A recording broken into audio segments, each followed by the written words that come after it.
Assalamualaikum warahmatullahi wabarakatuh. Selamat pagi. Pagi ini kami diundang rapat oleh Pak Presiden mengenai Koperasi Desa Merah Putih, termasuk juga bagaimana itu bisa disosialisasikan kepada seluruh desa-desa di seluruh Indonesia. Karena itu yang hadir ada saya, ada Pak Mendagri. Nanti juga dijelaskan oleh Pak Mendagri mengenai ada Wakil Menteri Pertanian juga.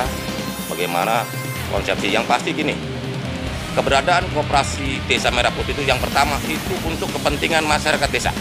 Karena di Koperasi Desa Merah Putih itu untuk memutus mata rantai kemiskinan di desa dan juga bagaimana masyarakat desa bisa meningkat penghasilannya. Jadi yang pasti Koperasi Merah Putih ini bertujuan untuk meningkatkan kesejahteraan masyarakat desa dan berguna untuk kemajuan desa di seluruh Indonesia. Terima kasih. Pengantar dari saya. Silakan Pak Tito. Silakan. Baik, rekan-rekan sekalian, saya kira peran desa sangat penting ya di Indonesia. Bayangkan ya, 56% penduduk Indonesia itu ada di kota, 44% itu ada di desa. Kita tidak ingin seperti di Jepang. Jepang itu sudah 93% penduduknya di kota. 7% penduduknya tinggal di desa. Di Jepang 84 atau 86% tinggal di kota. Desa ditinggalkan. Padahal desa ini bisa menjadi penyumbang pertumbuhan ekonomi, menjadi sentra ekonomi. Nah, sebelum terlambat maka kita memperkuat desa. Ya. Nah, maka untuk memperkuat desa ini banyak, mulai dari anggaran desa, dibuat sistem pemerintahan desa. Nah, salah satu yang menjadi ide dari Bapak Presiden adalah ketahanan pangan. Ketahanan pangan ini kita melibatkan juga desa-desa. Kenapa? Bapak-bapak, ibu-ibu kalau lihat pada bulan ini, rilis yang BPS kemarin, deflasi, kita mengalami deflasi sebesar year on year-nya 0,09, minus 0,09%. Kemudian untuk month-to-month-nya minus 0,48%. Memang betul penyebab utama dari deflasi, artinya turunnya harga barang dan jasa, itu akibat subsidi listrik oleh Bapak Presiden 50% kepada pengguna di bawah 2020-an. Artinya masyarakat yang kurang mampu. Itu sangat berarti sekali. Ya. Januari, Februari. Makanya lihat angkanya, kita belum pernah 25 tahun ini kita mengalami angka sampai ke titik minus 0,09. Di sisi lain, kita menghadapi sekarang supply produksi yang luar biasa. Bahkan sampai Maret April diperkirakan produksi beras kita itu mencapai puncaknya. Nah, kalau angka 0,09 minus ya, itu menyenangkan konsumen. Konsumen senang, harganya murah. Coba lihat cek, beras harganya rata-rata turun. Telur, ayam, daging, karena jagung pakannya itu diproduksi banyak juga, turun semua. Nah, tapi yang tidak boleh turun terlalu dalam. Kalau terlalu dalam turunnya inflasi, yang akan kesulitan adalah para produsen, para petani, nelayan, pabrik, pedagang, ya, itu akan kesulitan untuk menutup biaya produksi, mendapat keuntungan. Oleh karena itulah kita harus mampu untuk menyimpan stok. Kita menjadi off-taker. Nah, di antaranya off-taker itu pembelinya dari produksi yang diproduksi oleh masyarakat kita. Indonesia sekarang ini hebat kalau untuk masalah pangan. Negara-negara lain tuh lagi sulitan beras segala macam, kita cukup. Stok kita ini terbesar yang pernah ada. 1 juta lebih. Nah, biasanya cuma 300.000, 400.000.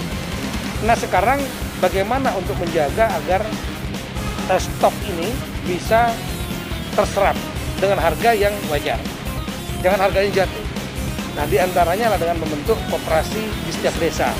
Koperasi Merah Putih. Apa tugasnya koperasi ini? Salah satunya di antaranya adalah mereka membeli,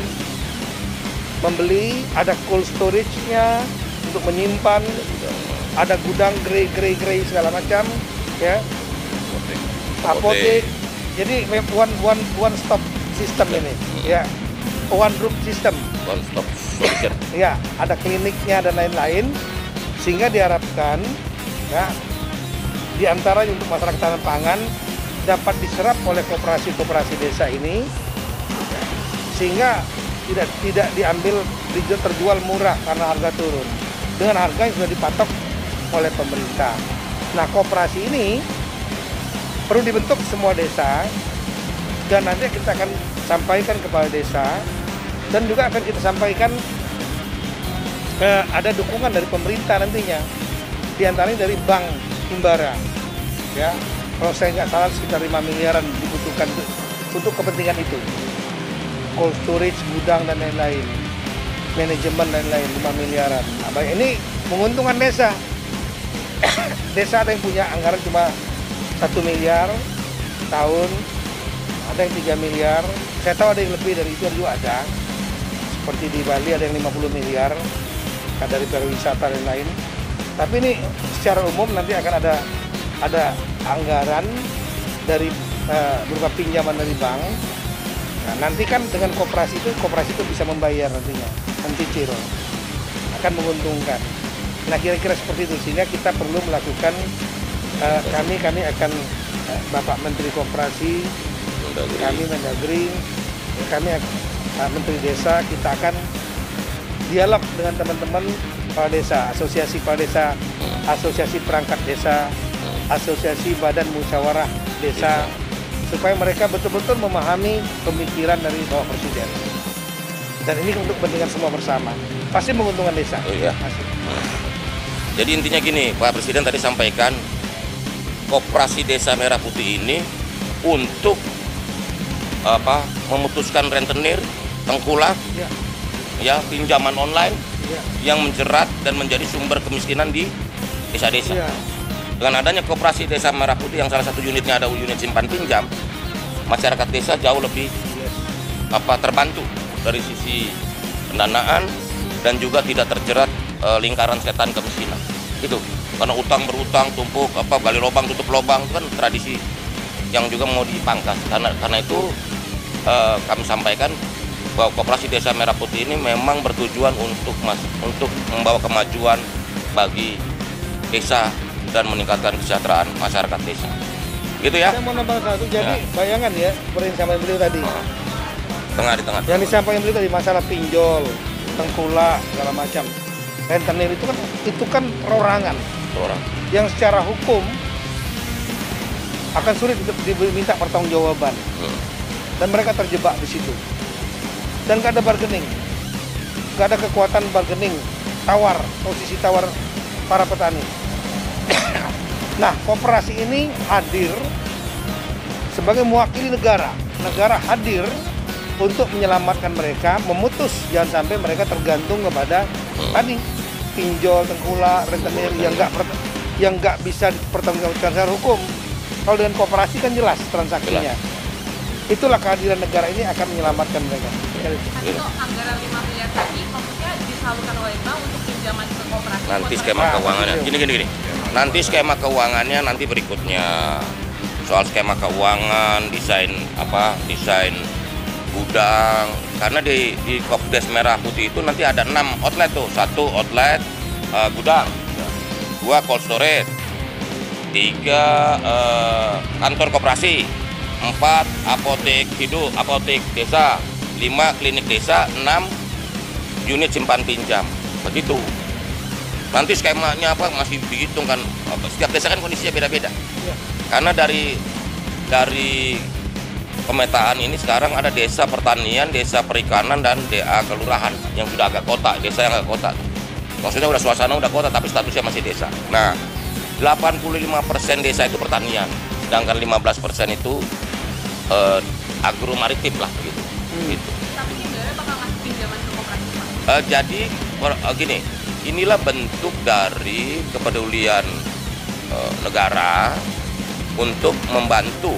Ini kan financing, bukan dikasih loh, dipinjamkan, iya kan? Dengan skema-skema yang nanti kita diskusikan lebih lanjut dengan pihak-pihak perbankan. Anggaran tadi 5 miliar? Sampai saat ini dihitung dan mungkin sekitar segitu. 5 miliar untuk semua koperasi? Semua satu koperasi. Jadi kamu dari mana sih? Oke, pertanyaannya boleh juga. Nah, jadi begini, 5 miliar itu ada komponennya, ada bangun gudangnya, ada bangun cold storage-nya, ada bangun gerainya, terus ada truk. Paling nggak ada 2 truk. Truk dan bengkel. Jadi truk itu setiap desa punya 2 truk. Namanya truk desa itu buat ngangkut barang hasil desa, termasuk juga membawa barang-barang ke desa. Ya, satu koperasi 5 miliar. Ya. Siapa aja Pak? Ya namanya Himbara ya sebut aja. Kamu kan lebih tahu dari saya Himbara itu siapa aja, ya. Oke, makasih ya udah ya. Nah.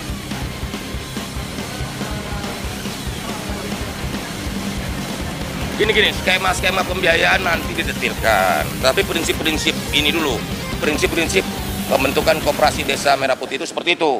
Nanti yang detil-detil biayanya, skema pembiayaan nanti berikutnya kita akan rumuskan, diskusikan, rapatkan selanjutnya. Begitu ya. Kan tadi sudah disampaikan oleh Pak Tito, nanti Kementerian Koperasi, Kementerian Dalam Negeri, Kementerian Desa, ya, Kementerian Pertanian. Nanti itu ya seperti itu. Nanti juga akan dibicarakan lebih lanjut oleh Pak Presiden. Kita akan menjalankan perintah, ya.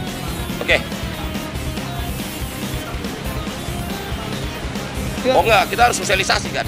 Bahwa ini gini, saya tanya, Koperasi Desa Merah Putih itu tidak ada di Istana Merdeka, tidak ada di kantor Kementerian Koperasi, tidak ada di kantor Kementerian Dalam Negeri, tidak ada di kantor Kementerian Desa, tapi ada di desa bapak-bapak ibu sekalian. Ya kan?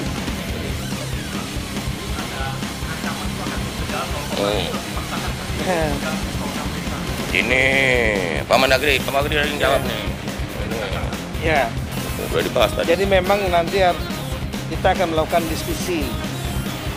Saya sangat sering dialog dengan teman-teman asosiasi kepala desa, ya, entah Abdesi, Papdesi dan lain-lain, termasuk Bamusdes, Badan Musyawarah Desa, perangkat desa. Jadi mekanisme dialog ini kita lakukan. Saya paham teman-teman daerah itu biasanya inginnya agar programnya 70% adalah bottom up. Artinya dari dimusyawarakan sendiri, mereka menentukan sendiri. 30%-nya menampung, mengakomodir kebijakan dari pusat. Tapi kali ini Bapak Presiden membuat suatu terobosan yang menurut saya luar biasa. Bayangkan nanti akan ada tambahan anggaran, ya, dan kemudian di backup dengan segala kekuatan pemerintah pusat untuk menghidupkan koperasi-koperasi yang menjadi sentral dari berbagai macam, termasuk masalah kesehatan klinik. Iya, ini belum pernah terjadi. Belum pernah terjadi. Kalau enggak, desa-desa kalau dengan anggarannya sebiasa, ya habis gitu-gitu aja. Nah, ini ada lompatan seperti ini, ide dari Presiden, dan sepertinya yang bisa menggerakkan hanya Pak Presiden, karena melibatkan Himbara. Coba pinjam uang ke Himbara, kalau nggak ada jaminan segitu aja, belum tentu dapat. Kemudian nanti akan dari Kementerian Pertanian mendukung pupuk bersubsidi, Kementerian Kesehatan, klinik-kliniknya, semua kan turun nyerang, bukan nyerang ya, maksudnya ngeroyok desa, menyerbu untuk membantu meningkatkan. Negara hadir. Masa mau ditolak? Itu namanya mengkhianati rakyat. Iya. Ini hanya masalah komunikasi. Nah, oleh karena itulah nanti rencana minggu depan Bapak Menteri Koperasi kami akan hadir. Kita akan undang asosiasi, kita mau jelaskan. Iya. Jangan sampai miskomunikasi. Itu aja. Ya, udah. Udah, kalau soal skema-skema itu nanti Adinda. Kamu ini terlalu penting, kok konsep besarnya dulu Dinda. Nanti bunganya berapa, skemanya gimana itu nanti Dinda. Kamu ini nggak sabaran kayaknya.